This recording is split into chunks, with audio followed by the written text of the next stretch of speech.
Olá, meus amigos, sejam muito bem-vindos ao podcast que nasce de uma convicção simples e profunda. A vida é culto. Eu sou o pastor Murilo Augusto e este é o Latreia Cast. E hoje comigo na apresentação, meu amigo pastor Afrânio Neves. E no episódio de hoje, nós vamos tratar de um assunto muito especial, um tema extremamente relevante para a vida cristã, para a família e para a igreja. O casamento à luz das Escrituras Sagradas. E conosco aqui hoje o reverendo Fabiano Travassos, um amigo querido, alegria tê-lo aqui conosco, tem nos acompanhado há alguns anos no nosso casamento e nós temos sido muito abençoados por você. É uma grande alegria tê-lo aqui conosco, meu amigo, reverendo Fabiano Travassos. Seja bem-vindo. Eu estou muito feliz de estar aqui com vocês, né, participando desse momento, podendo compartilhar um pouco da palavra de Deus. Estou muito grato a Deus por poder falar de um tema tão importante que é a família, né? É verdade. E conhecendo um pouquinho mais do reverendo Fabiano Travassos, casado com a Nádia Travassos há muitos anos, pai da Marina e hoje pastor da Igreja Presbiteriana do Valparaíso, né? Estudamos juntos teologia, né? Lá, na verdade, eu estou lá como um auxiliar do pastor Roberto Branquinho. O reverendo Roberto Branquinho é o pastor, né, titular da igreja, e eu estou ali como auxiliar, ajudando ali no pastoral. Ah, excelente, ótimo. Formamos junto lá na FTCB, né? Você tem a pós-graduação em Teologia Bíblica, atua hoje também na Secretaria de Educação como docente, né? Isso. Na CEBI também, e tem se dedicado aos ensinos das Escrituras, formação em História, Letras, Português, Inglês, Pedagogia. Isso. Glória a Deus, né? Portanto, estudos, né? Alguns estudos aí na área. Amém, glória a Deus. Mas vamos lá, para a gente começar bem, vamos estabelecer os fundamentos, que é o principal para nós, né? Porque sem uma base sólida, nenhum casamento ele permanece firme. E principalmente nos dias de hoje, que o casamento tem tido uma concepção errônea, principalmente quando nós relatamos ele à luz das Escrituras Sagradas. Então, diga para a gente como é que a Bíblia define realmente o casamento e por que essa definição é tão importante, principalmente nos dias de hoje e para a igreja. Okay. A Bíblia ela define o casamento como uma instituição divina, pactual. Então, um homem e uma mulher se unem diante de Deus em uma aliança. E essa aliança ela deve ser, segundo as Escrituras, indissolúvel. A única exceção para a separação entre um homem e uma mulher que contraíram um matrimônio é a morte, nos padrões bíblicos, né? Naquilo que a Bíblia nos ensina acerca da instituição casamento. E Calvino, inclusive, diz que é uma ordenação sagrada de Deus o casamento. O casamento é algo instituído pelo próprio Deus. Então, nós não podemos colocar regras meramente humanas naquilo que é o casamento. Né? Então, a gente tem que começar a conversar sobre o casamento, sobre o matrimônio, sobre família, a partir dessa célula máter que é o casal da aliança, né? Que também gera uma que nós chamamos também de família da aliança, ou família pactual, dentro da teologia reformada, né? E essa aliança, esse pacto, né, essa representatividade do casamento, ela está ligada ao fato também da representatividade que o casamento tem com relação a Cristo e a igreja, né? O apóstolo Paulo fala sobre isso, né? Qual é essa estrita relação, reverendo? Sim, a Efésios capítulo 5, né, a partir ali do verso 22, nós temos Paulo fazendo essa analogia entre o casal, né, o marido e a esposa, e o próprio Cristo e a igreja, né? É uma alegoria, mas é uma alegoria que mostra uma realidade que investe, inclusive, a pecaminosidade do primeiro casal, do primeiro pecado ali de Adão e Eva. Quando Adão peca contra Deus e rompe ali a sua aliança com Deus, Deus institui uma nova aliança, né? A aliança da graça ali. A maioria dos teólogos reformados acreditam que Adão participava de uma aliança chamada Aliança das Obras, e a Aliança da Graça inicia ali. E Paulo usa esse texto para inverter a lógica do Éden, do pecado do Éden, porque ali Eva toma a frente, né, do cabeça, que é Adão, peca contra Deus, rompe a aliança, e, segundo as escrituras, ali, o próprio texto hebraico, diz que Adão estava presente ali, estava próximo de Eva. No texto hebraico, a ideia é de que ela comeu do fruto e, estendendo a sua mão, deu ao seu marido. O pecado de Adão ali é a omissão. E logo mais na frente, quando Deus confronta ele pelo pecado, porque ele, como cabeça, deveria responder pelaquela questão ali, porque ele foi colocado ali para cultivar e guardar o jardim, ele simplesmente diz que a mulher que Deus havia dado a ele era a culpada dele ter pecado.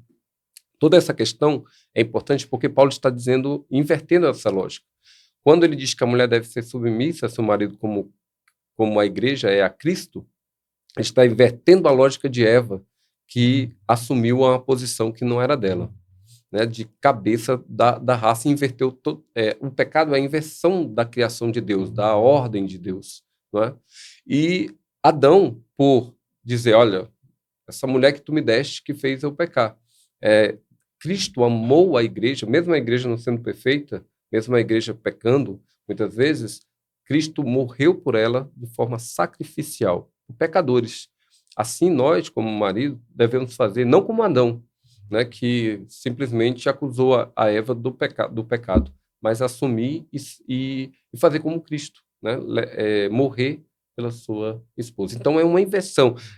Já entender isso já mostra o quanto Deus fez por nós. Dentro da aliança, dentro do pacto, é isso que nós devemos viver como marido e esposa. Porque isso é a lógica pactual. Essa é a lógica pactual do pacto da graça, né, nos termos da graça de Deus. Reverendo, mesmo assim, nós vemos nesse episódio importante, fatal na humanidade, nós vemos a quebra da aliança, da primeira aliança.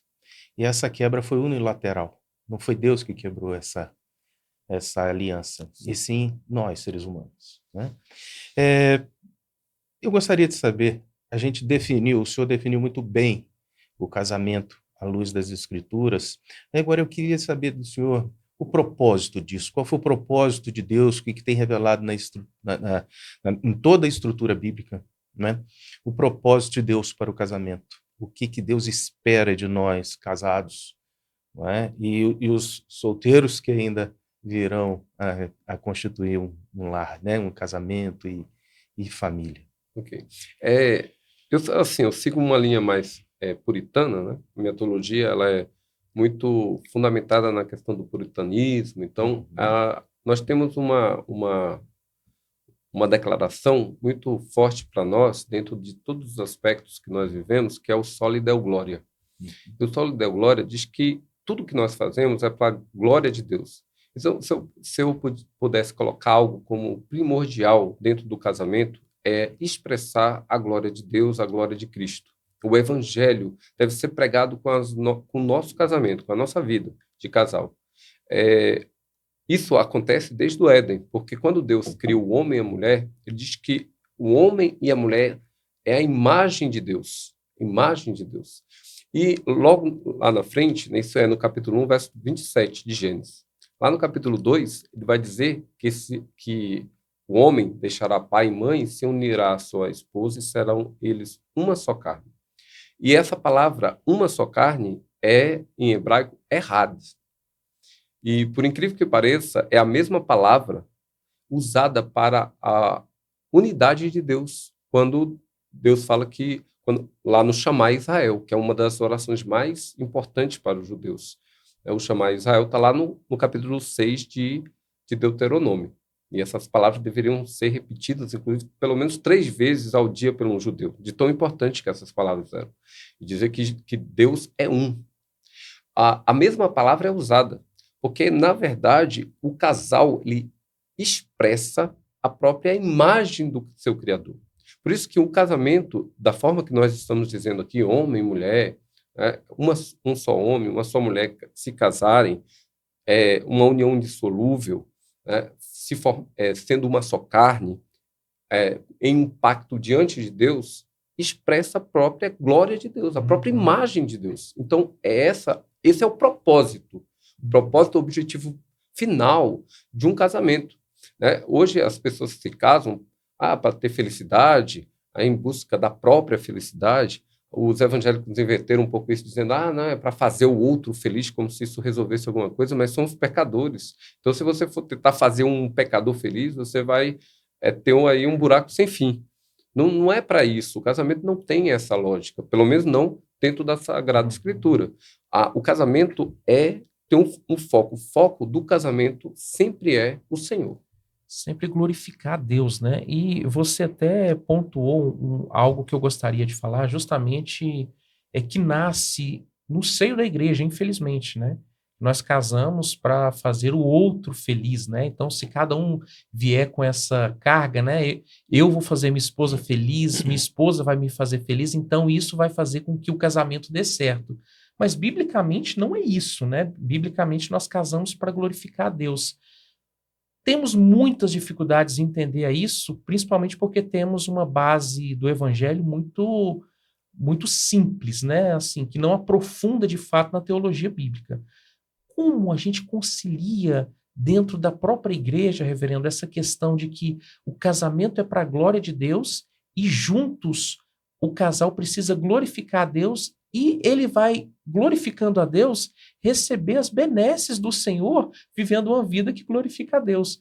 Como é que a gente concilia isso dentro do casamento, na igreja principalmente? A questão é interessante porque quando o casal ele busca essa felicidade, né, em si mesmo, né, um no outro ou em questões, né, externas ou sei lá, focam muitas vezes em lazer, ou o casamento não está bem, eles tentam renovar, fazer algumas coisas. Na verdade, eles estão tentando, né, resolver um problema, um pecado com outro pecado. E isso não traz benefício nenhum, né? A questão é que quando você entra nos padrões bíblicos, por mais difíceis que possam parecer à primeira vista, né, o próprio Cristo diz que o caminho é estreito, né? Se você quer mortificar sua carne e mudar o seu relacionamento, você terá que matar sua carne, mudar muitas questões dentro do próprio casamento. Essa questão da felicidade ou de fazer o outro feliz, muitas vezes é um fruto do próprio egoísmo da pessoa ou de uma filosofia que está dentro das nossas igrejas, que é o hedonismo, o prazer, a felicidade, né? Isso, se te faz feliz, está certo. Se aquela questão ali te faz feliz, se aquela situação te faz feliz, então aquilo deve ser correto. É um pragmatismo dentro do próprio casamento, né? Também, sim, né? De certa forma, né? E assim, e aí o que é preocupante é que isso não está somente, né, em casamentos não cristãos. O que tem destruído muitos lares, inclusive de pessoas da igreja, é justamente esse idealismo, né, esse hedonismo, essa questão, essa busca desenfreada por prazer, por às vezes, o nome felicidade acabou com muito casamento, para simplificar as coisas, né?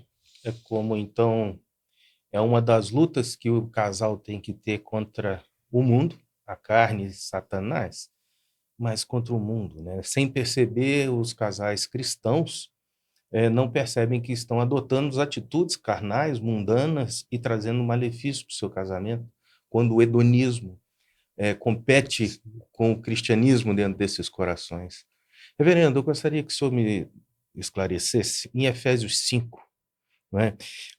Como que o casamento, baseado em Efésios 5, ele reflete o evangelho, não é? A boa nova de Cristo, e é isso que o senhor começou a explicar, né? Dos sacrifícios que teremos que ter, como Cristo teve pela igreja, né? Quando nós lemos Efésios capítulo 5, nós percebemos alguns padrões que Paulo estabelece, tomando Cristo e a igreja como fundamento. E E muitas vezes nós lemos esse texto e nem percebemos que existe um padrão ali. Paulo não está sendo exaustivo, não tem uma lista ali dizendo, você tem que fazer isso, esposa, marido, você tem que fazer aquilo, e uma lista exaustiva sobre como deve ser o cristão em seu lar. Não tem nada disso. Mas tem um padrão que, se você se submeter a este padrão, né, e se você pedir a Cristo, na verdade, é tudo colocando diante do Senhor, porque nós não temos condições em nós mesmos de cumprir esse padrão, por causa da nossa natureza pecaminosa. E o padrão é simples. O padrão da mulher é a submissão. Então, a ordem e a decência dentro da casa, isso não significa que o marido também não faça isso, mas a principal peça, a peça fundamental para trazer a questão de autoridade, de ordem, de decência para dentro de casa é a mulher. Por isso que quando o mundo quer atacar a decência, ela ataca a figura feminina. O mundo já percebeu. Muitas vezes nós cristãos não percebemos, porque a mulher é esse padrão de submissão e de autoridade. Uma mulher insubmissa, ela está pregando contra o evangelho. E os filhos serão rebeldes e tudo mais será um caos dentro de casa, porque o padrão de autoridade está sendo quebrado, assim como foi no Éden. Então, a mulher é esse padrão. E quando ela faz isso, ela está fazendo ao Senhor, por causa do Senhor. Então, muitas mulheres cristãs não entendem essa questão. Hoje, devido a ela, a gente tem que tocar nesse assunto, a questão do feminismo, que entrou também, existe, entre aspas, né, o feminismo cristão, né, que está entrando dentro da igreja, e muitas mulheres, até mesmo dentro da igreja, seguem essa onda, abominam a palavra submissão. Né? Só que quando ela vai contra a ordem de Deus, ela está desfigurando o próprio evangelho. Já o homem é o padrão de amor, por incrível que pareça. Por quê? Porque no Éden, ele rompeu esse padrão. Ele rompe esse padrão. Cristo é o padrão dele, né, do homem, do marido. O padrão de amor é Cristo. E então nós, como cristãos, como maridos cristãos, devemos estabelecer esse padrão dentro de casa. Aí o evangelho é pregado com essa vivência desse padrão dentro do lar. Não é simples, por quê? O homem não consegue amar da forma que ele deve amar a esposa. Papéis diferentes, mas complementares. Complementares. E isso é um problema, o que eu quero dizer, é um problema de fábrica que nós temos. O homem é assim. O homem quer respeitar a mulher. Não, quem tem que respeitar é a mulher. O padrão de respeito é a mulher. No verso 33, né, do Efésios 5, diz assim, não obstante, vós, cada um de per si, também ame a própria esposa como a si mesmo, e a esposa respeite ao marido. Isso é um padrão. O homem entende o amor a partir do respeito. E a mulher, ela precisa ser amada. E qual a forma, qual o padrão que o Senhor coloca de amor? Sacrificial. O homem tem que se sacrificar pela sua mulher. Esse padrão, esses dois padrões aí, estabelecem algo tremendo dentro do lar, o fundamento cristão, e daí sim o evangelho pode ser proclamado e veiculado dentro do próprio lar, entre os filhos, porque a primeira pregação não é para fora, porque esse é um problema nosso também. A primeira pregação é para dentro, é no lar. E os puritanos, assim, me deixa assim, puxar um pouco aqui para a sardinha, para meu segmento aqui, fizeram isso muito bem, né? Fizeram isso muito bem. E só complementando aqui a minha pergunta, mas uma coisa não exclui a outra, creio eu. Não, claro que não. Então, eu quero dizer da seguinte forma, isso não quer dizer que o marido não tenha que honrar a esposa e respeitar a sua esposa também, não é? E da mesma forma a esposa, além de submissão, mas também amar o seu marido. Uma coisa não exclui a outra. Não exclui, não. Mas a obra, digamos assim, porque fazendo analogia com a obra de Cristo, né? O nosso Senhor em amar a igreja, não é? Mas isso não quer dizer que o relacionamento que Cristo tem para a igreja também não seja respeitoso. Isso. Porque o Senhor, ele não coloca nas costas Isso. dos seus filhos um fardo impossível ou desonroso, não é? E também a igreja tem que amar o Senhor Jesus, além de obedecer. Né? Sim. A questão aqui é de princípios mesmo. Sim. Uma coisa realmente não exclui a outra, mas você já ouviu falar de mulher que tem um grupo assim, mulheres que respeitam demais? Não, né? Verdade. Mas nós temos um grupo de mulheres que amam demais, né? E aí isso muitas vezes uma distorção do que é o evangelho. Essas mulheres que amam demais são mulheres que são violentadas pelo marido e tá assim, sofrem abusos e tal. E essas mulheres não conseguem se livrar desses canalhas. Então, o que acontece? Há um problema aí, há uma inversão. Então, sim, claro que a mulher deve amar o esposo, mas o padrão de respeito dentro de casa, não adianta ela dizer que ama demais, mas não respeita o marido. Sim. Não adianta ela dizer que ama demais, mas ela não se submete à autoridade do marido. Isso eu estou dizendo em padrões cristãos. Eu não estou dizendo assim, o mundo não tem como seguir esses padrões, é impossível. Pois é, diante disso, fica uma questão. É possível ter um casamento pleno, absoluto, tendo em vista que ele tem uma referência bíblica, se as pessoas não forem convertidas? Eu sei que é um tema polêmico, mas assim, principalmente diante das situações e circunstâncias que nós vivemos na sociedade hoje com relação ao casamento. Você vê pessoas casadas há 40, 50 anos, assim, que estão casadas por tradições ou por outros motivos. Mas, à luz da palavra, é possível ter um casamento com essa representatividade que a palavra diz, se os dois não forem, de fato, convertidos ao Senhor? A resposta, assim, assim, contundente, ela é impossível. Até porque esse padrão bíblico de casamento, ele é extremamente difícil até para cristãos. Né? Porque nós temos visto aí casamentos ditos cristãos que chega à ruína mesmo, né? Ao divórcio. Hoje, o número de divórcios na igreja evangélica, ela superou o divórcio fora da igreja. Então, é uma vergonha? Sim, é uma vergonha. Porque os padrões bíblicos, eles são altíssimos. E eu não sei se isso é resultado, muitas vezes, de igrejas que não entendem verdadeiramente o pacto, não ensinam isso, não tem esse compromisso com a palavra de realmente conduzir e orientar os jovens sobre o casamento, e por isso eu acho que debater esse tema aqui é muito importante, entender que os nossos jovens devem ser conduzidos, né, orientados em relação ao casamento. Né? Isso é importante. Não, é extremamente importante. E um ponto, você é conselheiro bíblico, né, e conselheiro de casais, de famílias. Eu percebo, e você pode me confirmar isso ou não, que quando você vai tratar desses pontos dentro do casamento, de problemas conjugais, de pessoas que se dizem cristãs, o fator principal que deve ser tratado é o pecado que está em disputa dentro dos lares, não é isso? Isso.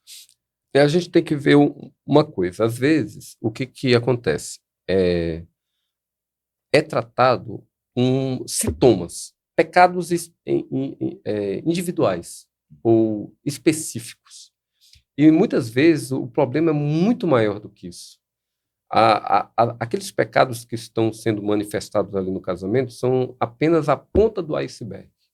Por baixo tem camadas e camadas de ídolos do coração que motivam todos aqueles pecados. E é sobre isso que a gente deve se atentar. A palavra de Deus, ela vai na raiz do problema, ela vai confrontar o coração pecaminoso. Porque o nosso coração, como disse Calvino, é uma fábrica de ídolos. E esses ídolos, eles vão clamar por tudo aquilo que você deseja, que você almeja, né? Esse desejo pecaminoso vai te levar ao pecado e você vai tentar satisfazer esses pecados. É um processo e alimentar esse ídolo. Mesmo, né? Não tem como, né? É uma conversão, né? Não há como... Sem essa conversão absoluta e plena, não adianta, né? Você trata os sintomas, você trata uma questão ou outra, ensina como você deve tratar, etc e tal, mas você não chega no âmago do problema de E às fato, vezes né? você vai maquiar também, Uhum. né? Colocar questões ali que pode ser até aparentemente resolvidas, Uhum. né? Eu já vi isso acontecer, a pessoa faz uma boa maquiagem daquilo. É igual você vai vender um carro, né? O carro tá todo ferrado, todo tá Uhum. ruim, mas o cara faz uma maquiagem bem feita ali, dá uma ajeitadinha e passa para frente, o cara que pega a bomba já era, né? Mas é mais ou menos isso. O cara vai Uhum. maquiando ali, as pessoas que olham parece que tá tudo bem. E aí quando você lá na frente você se depara com um casal divorciado. Do nada eles se divorciaram. Eles pareciam tão bem. Não, não foi do nada. Aquilo levou alguns anos de Parece. Uhum. questões ali que não foram tratadas no coração. Então, Não é a Bíblia trata o coração sim. pecaminoso, né? É o entendimento, né, de que de fato o casamento é uma aliança. O que significa, né? Eu vou trazer esses termos. Então, assim, dentro do evangelho, o casamento é uma aliança. Sim. Fora quem casa, de fato, é um contrato, né? É um contrato. O contrato, ele pode ser dissolvido, né? Ele tem deveres e direitos, mas é aquela coisa, se você não cumpre o seu dever, eu posso desfazer o contrato, né? Porque há uma concessão ali. É um tipo de concessão. Inclusive, hoje tem um contrato assim, temporário de casamento. Não sei se vocês sabem disso. Você faz um contrato por um ano.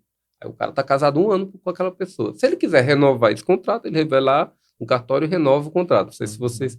Isso aí já tem tempo já que tem esse tipo de casamento aí contratual, né? Então ele pode desmanchar a qualquer momento. Tem validade. Validade. Tem prazo de validade. Prazo de validade. Agora, o pacto não. Até porque você faz esse pacto, como diz Malaquias, diante do Deus eterno. Então esse pacto, ele é algo indissolúvel. É algo que é para a vida. Então, eu vejo que muitas vezes, até dentro da própria igreja, estão levando a questão do casamento de forma leviana. E as pessoas estão casando com essa mentalidade de contrato. Eu vou casar, mas se não der certo, eu separo, eu caso de novo. Então, a ideia não é de um casamento pactual, desse casamento da aliança mesmo, da ideia de aliança entre duas pessoas, entre um homem e uma mulher, diante de Deus. Não diante do cartório, não diante do tabelião. Exatamente. Eu sei que você está querendo abordar umas coisas, mas eu só queria trazer mais um ponto aqui. Como o casamento ficou banalizado, até mesmo dentro da igreja, né? A cerimônia do casamento, que deveria ser um culto a Deus, virou cachorro entrando com aliança, a pessoa escrevendo no sola do pé, socorre-me. Então, assim, virou algo tenebroso, né? Me parece assim, se nós olharmos isso à luz das Escrituras, parece que nós estamos debochando de algo que Deus fez, né? E isso dentro da própria igreja, né, reverendo? Sim. Essa esse deboche, né? Essa descaracterização do próprio casamento, isso é algo que era previsível, porque tudo na igreja hoje, você perceber, por exemplo, a questão do culto, né? Tem sido desfigurado, né? A questão da própria ideia da pregação do evangelho, né? Da própria palavra de Deus. Então, a instituição do casamento, ela vem dentro de todo desse conjunto, né? De que a igreja ela tem apostatado da fé, ela tem negado os seus princípios, a questão dos princípios mesmo cristãos, aquilo que nós temos como fundamento, como base das coisas. Então, o casamento hoje ele é um mero adereço, né? E feito ao bel prazer das pessoas, né? Da vontade da pessoa. Assim, eu tenho a opinião que o pastor ele não deve se submeter a esse tipo de coisa, que ele deve orientar e conduzir um casal, um jovem na igreja, a se casar no Senhor. Eu vi um casamento de uns jovens lá na igreja, né? Estive presente, coisa linda, né? no casamento, Cristo era o centro do casamento. Hora nenhuma havia um foco na noiva, ou no noivo, ou na cerimônia em si, ou na igreja, ou nos convidados, ou nos padrinhos, nada disso. Nada roubou o principal do casamento, que era a pessoa de Jesus Cristo. E eu saí comentando com minha esposa, ela também ficou muito impactada com o casamento. 2 jovens, novos, 20 e poucos anos, mas comprometidos com a palavra, comprometidos com a glória de Deus. E não poderia ser diferente. Um casamento cristocêntrico, a cerimônia cristocêntrica. Aí você percebe como esses jovens estão vivendo, tem poucos anos de casado, mas você percebe o compromisso desse casal tão jovem com o Senhor, porque o casamento deles, a cerimônia do casamento deles expressou isso. Então nós precisamos resgatar isso dentro das nossas igrejas. E os pastores têm que tomar uma posição nesse sentido, porque tem sido um showman, né? Tem sido um espetáculo. O casamento não é para glorificar a Cristo, é para qualquer outra coisa. Né? Então, nós estamos aqui entre pastores, você da presbiteriana, nós da Batista Reformada. Um pastor pode fazer um casamento de um não crente se tem uma representatividade totalmente bíblica ao casamento? Em hipótese nenhuma. A ideia do casamento para um pastor, especialmente o reformado, né, é essa primícia de que o casamento é um pacto diante de Deus. Como é que 2 pessoas que não são cristãs, que não são convertidas, que não servem ao Senhor, podem fazer um pacto diante do Senhor? Ou até mesmo o jugo desigual. Não é possível, não é óbvio. O pastor ele tem que orientar, né? O jovem ou essa pessoa que está querendo contrair matrimônio com uma pessoa não crente ou coisa desse tipo, ele precisa ser incisivo nessa questão e dizer, olha, eu não faço esse casamento. É impossível para um pastor, né, que diz realmente que é um pastor, fazer um tipo de aliança dessa. É impossível.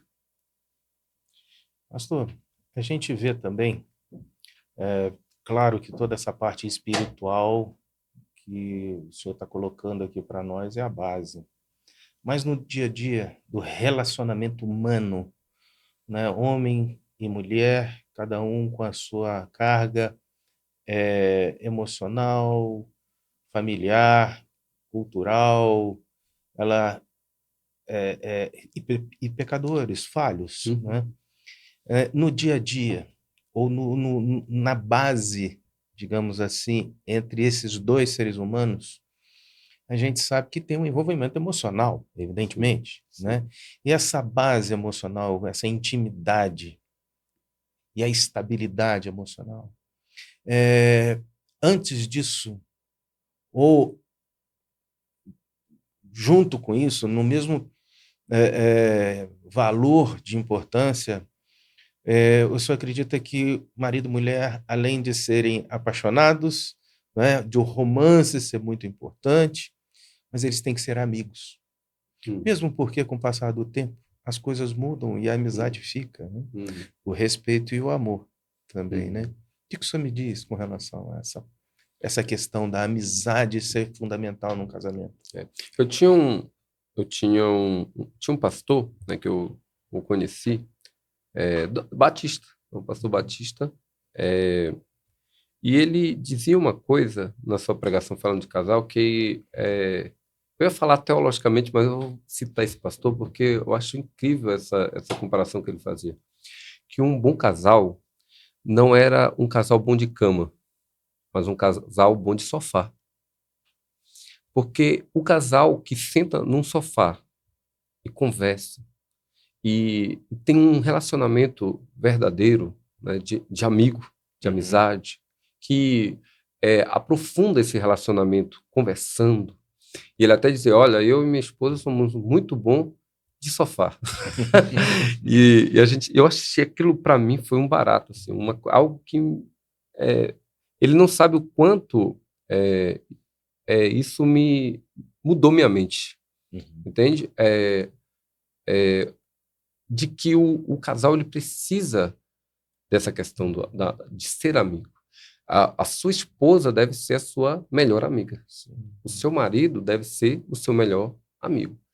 E você deve contar, sim, aquilo que você tem no seu coração para a sua esposa e vice-versa. Né? Tem que haver essa conversa, tem que haver confiança. Não pode haver uma gaveta fechada, exclusiva, individual, do esposo ou da esposa. Casamento, essa união de uma só carne é muito profunda em todos os aspectos da vida. E quem é mais próximo de você, quem é mais está mais ligado a você do que a sua própria carne, a sua esposa. O próprio texto de Efésios, que a gente está usando aqui como base, diz que ninguém maltrata a sua própria carne. Pelo contrário, cuida e alimenta. Né? Então, a gente precisa fazer isso em relação à nossa esposa. E nutrir com a palavra de Deus, com edificação. As palavras devem ser que edificam, né? Então, nós precisamos. E a conversa de um amigo tem que ser sincera. Às vezes, a gente vai se ofender. Nessa caminhada, a gente vai ter problemas, às vezes, a gente vai ter questões que devem ser resolvidas. E um bom amigo não resolve isso. Um bom amigo não é sincero com o outro. E a gente precisa ter essa cumplicidade, essa amizade. O nome do pastor é Exaltino, ele é o saudoso Exaltino Gomes, né, da Igreja Batista. Então, eu ouvi muitas pregações dele em relação à família. É uma coisa, algo que ele falava, assim, que me chamou bastante atenção. São coisas simples, mas que tem um peso, uma sabedoria de um ancião, de um pastor já vivido, de vários anos de igreja, que cuidou de vários casais. Então, eu acho que é interessante pensar sobre isso. A amizade é muito importante no casamento. Como que a gente cultiva essa amizade, esse companheirismo no meio dessa loucura, né? Dessa rotina pesada, difícil? Como é que a gente estabelece isso? Meus irmãos, hoje o grande problema é que a gente fica culpando, né, falando que não tem tempo. Não tenho tempo para minha família.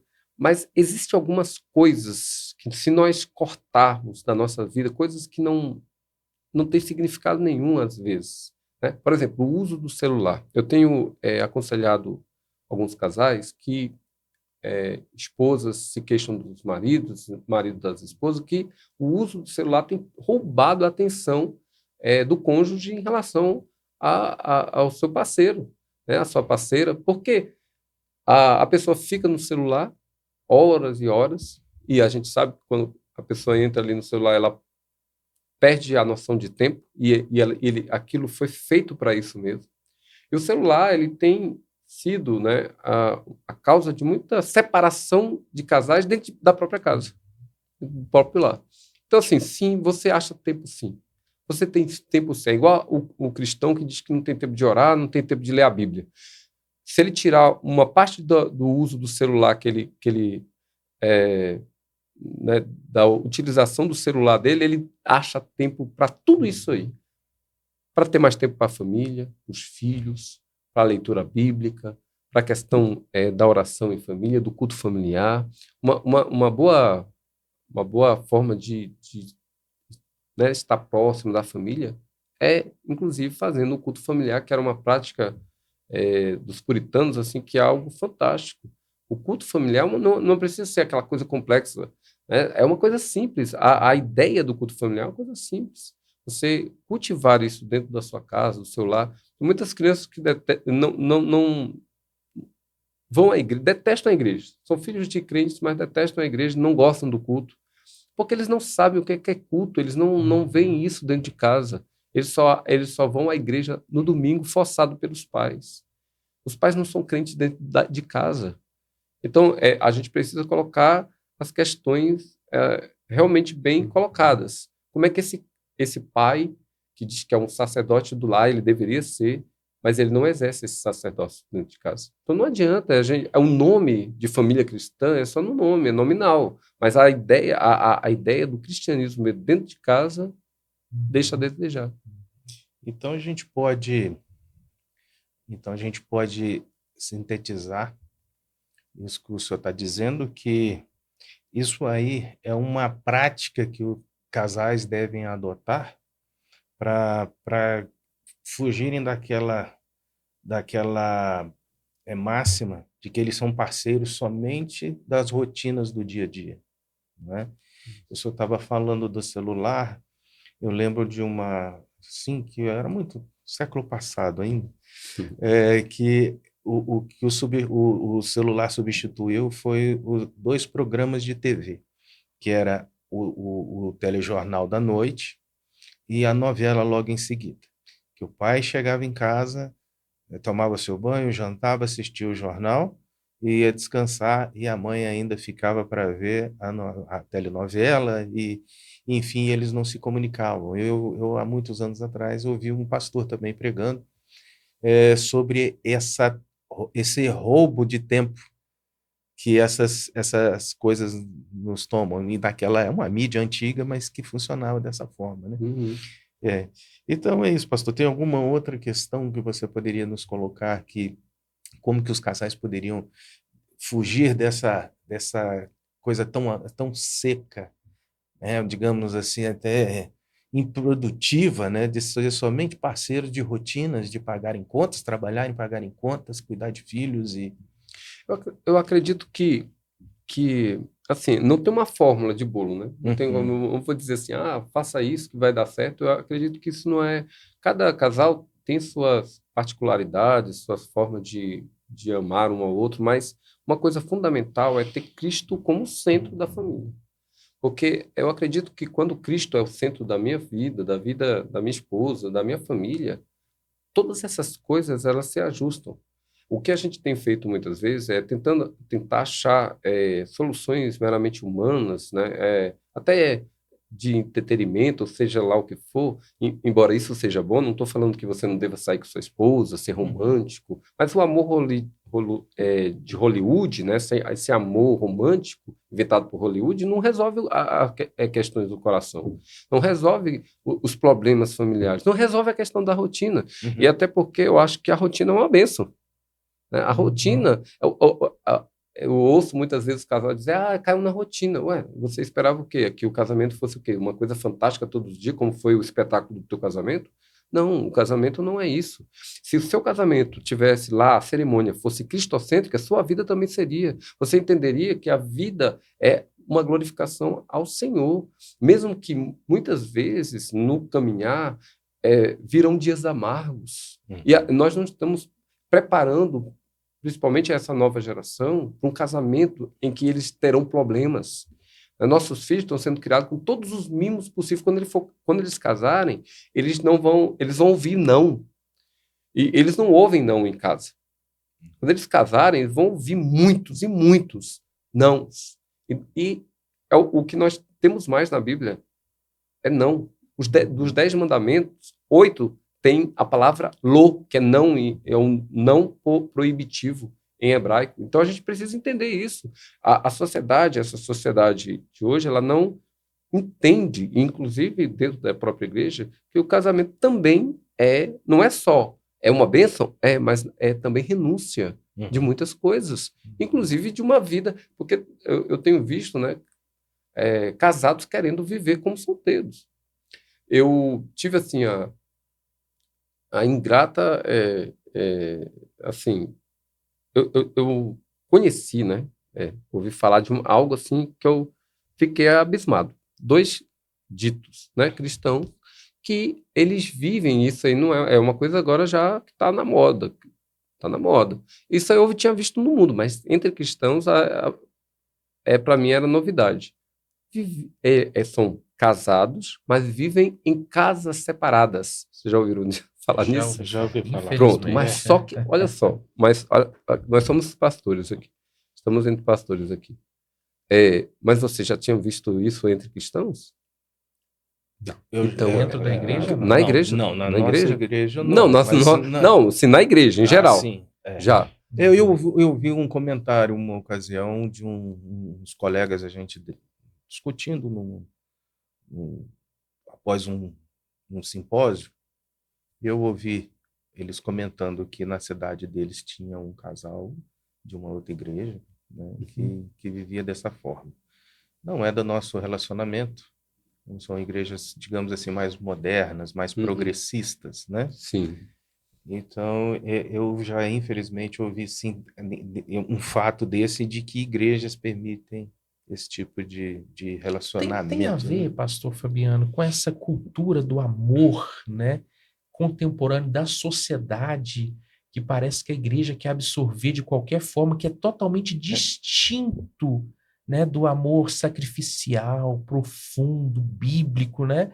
Tem a ver essa inserção desse amor mundano, né, vamos dizer assim, dessa interpretação correta do amor na igreja? Eu acredito que sim, pastor Murilo, porque a ideia é de eu não ser contrariado, né? Eu preciso ser, as minhas necessidades devem ser todas atendidas e a pronto prazo, tem que ser rápido, né? Porque a sociedade de hoje ela é imediatista, ela precisa de respostas, né? Rápido. Por exemplo, você pede uma comida e aí você quer que essa comida chegue rápido, né? Menos de uma hora. Em 20 minutos, essa comida tem que estar lá, no máximo, lá na sua casa. Não é assim que a gente é agora?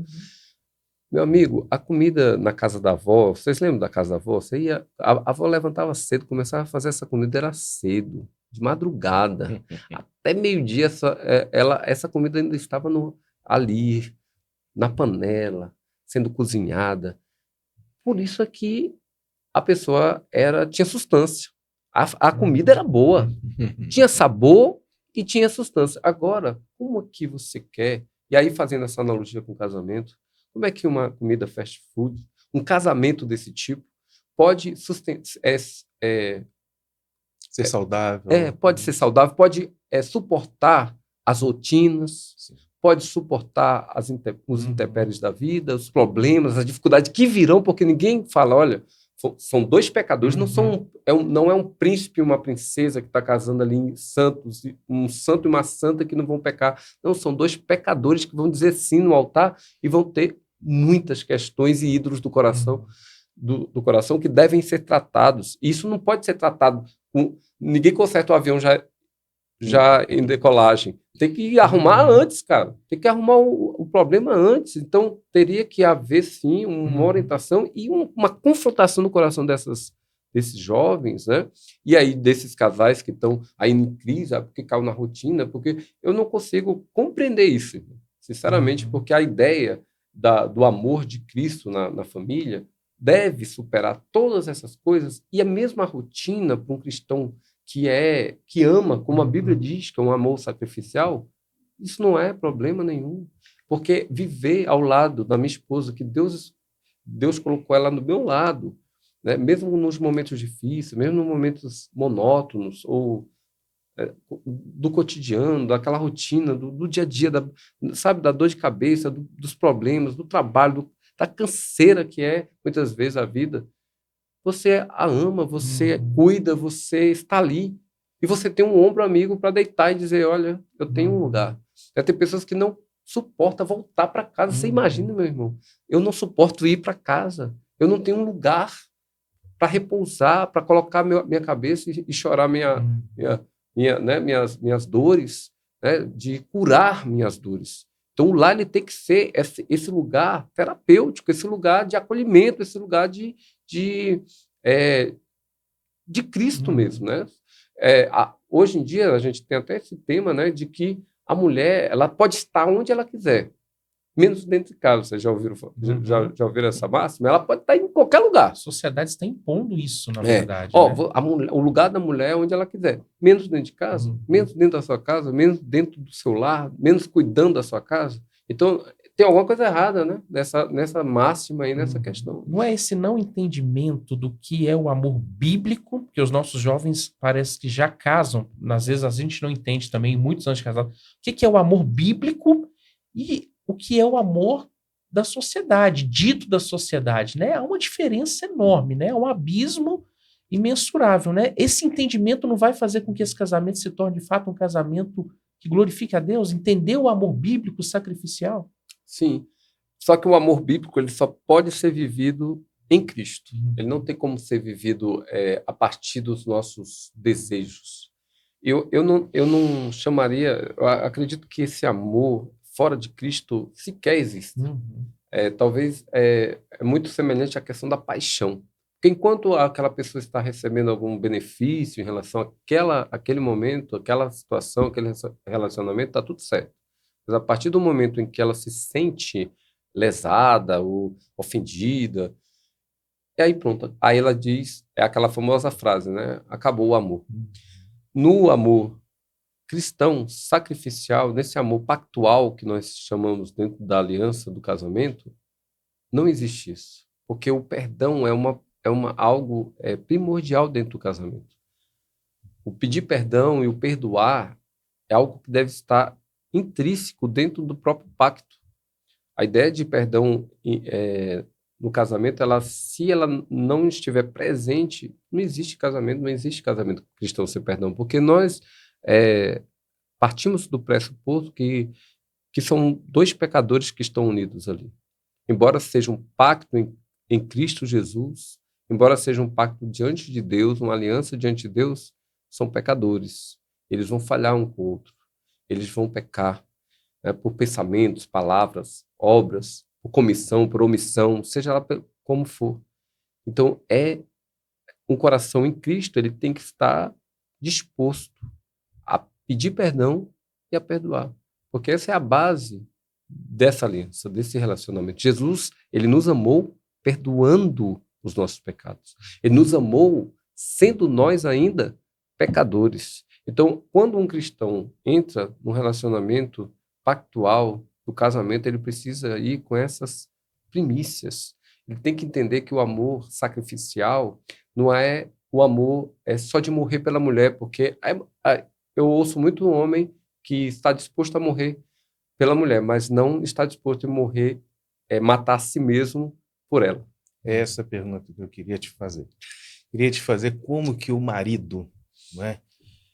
Na prática, o marido cristão, né? Que a gente não pode pedir isso para quem não compreende as coisas de Cristo, mas como que um marido cristão tem que entender e, na prática, amar a sua esposa como Cristo ama a igreja?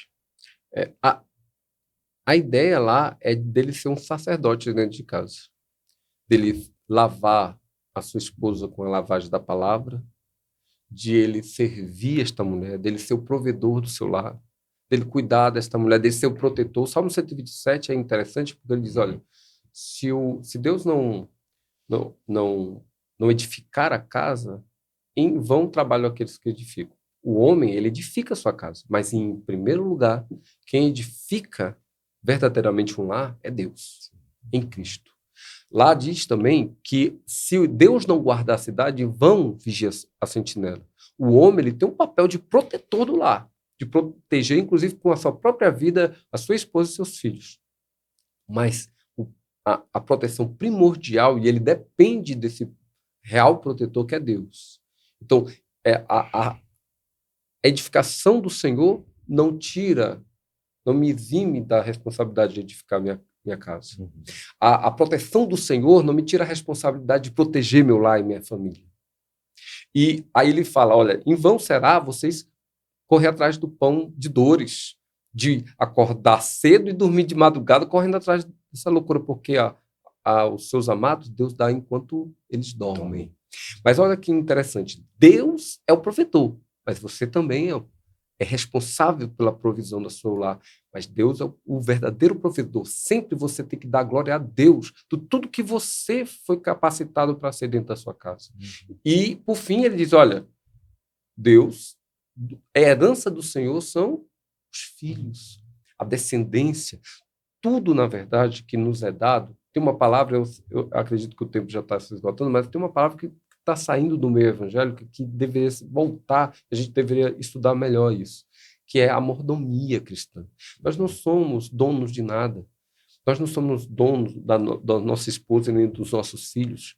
São herança do Senhor. Nós somos meros mordomos que estamos cuidando disso aqui, mas tudo pertence ao Senhor. A minha vida pertence a Ele. Então, eu acredito que quando nós centralizamos a pessoa de Cristo nessa perspectiva, tudo se resolve, irmão. é nesse sentido, né? E na perspectiva de Cristo, né, tem esse amor sacrificial do homem, né, para com a sua esposa, né, e tem o perdão, né? Assim, o evangelho, ele fala sobre perdão, né? E o perdão, ele é essencial dentro de um relacionamento, né? Qual que é essa diferença, reverendo, do perdão bíblico ou apenas quando nós ignoramos o problema e seguimos em frente na caminhada como se as coisas estivessem resolvidas? Isso é um perigo, né? É um grande perigo. Talvez é um dos maiores problemas que nós temos dentro do casamento. Porque quando eu não resolvo uma questão, isso tende a piorar. Algo que talvez comece com vamos dizer assim, uma pequena ofensa, e você não resolve, você não trata, isso pode ir aumentando ainda mais, a ferida vai aumentando, aí fica mágoas, rancores, raízes de amargura, coisas desse tipo, que depois para tratar é bem mais difícil. É bem mais Mas difícil. como tratar essas feridas profundas, pastor? Assim, no meu segmento é a partir da palavra de Deus. Isso começa dentro de casa. Mas se isso chegou num estágio muito difícil, avançado, deve-se procurar um pastor responsável, conselheiro bíblico, para conduzir, para ajudar, para confrontar o coração, para ajustar as coisas, né? Claro que tem que ser um pastor confiável, um pastor que realmente ele é conhecedor das Escrituras, é um verdadeiro conselheiro bíblico, que vai confrontar e não dizer, né, falar coisas ali para acalentar o coração daquelas pessoas. Não é esse o objetivo, né? Óbvio que no dia a dia, um cristão comprometido com a palavra, ele vai procurar isso, ele vai procurar fazer isso dentro da sua casa.